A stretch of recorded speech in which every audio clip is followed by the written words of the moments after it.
Paano i-private ang ating Facebook kahit naka-professional mode? Mga guys, ituturo ko kung paano i-private ang ating Facebook kahit naka-professional mode. Kaya sundan nyo ang video ito.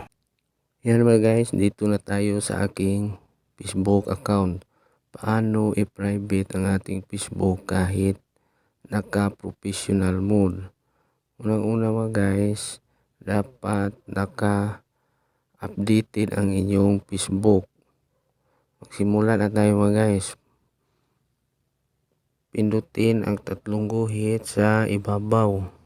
Pindutin ang settings and privacy. Pindutin ang settings. Pindutin ang privacy check-up. Yan mga guys, dito mga guys, piliin ang who can see what you share. Pindutin ang continue.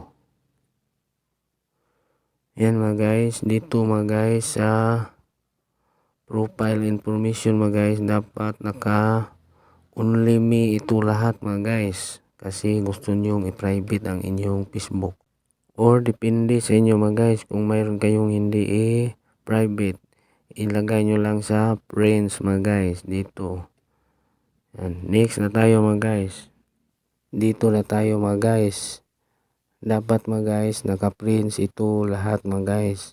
Dito sa default audience, ilagay lang natin ito sa friends mga guys, para pag nag-post tayo mga guys, makikita pa rin sa mga friends natin. Or gusto ninyong i-private mga guys, ilagay nyo lang sa only me.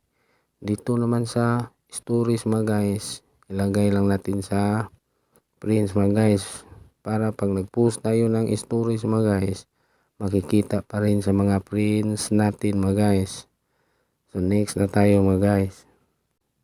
So dito na tayo mga guys. Kung mayroon kayong friends na gustong i-block nyo mga guys, pindutin nyo lang itong blacklist mga guys. Ganyan mga guys, as i-search ang kanyang pangalan. So, ganyan mga guys, pindutin ang block. Yan mga guys, loading mga guys. So ganyan lang mga guys, ganyan lang kadali mag-private ng ating Facebook. So good luck sa inyo mga guys. Bye bye, thank you mga guys.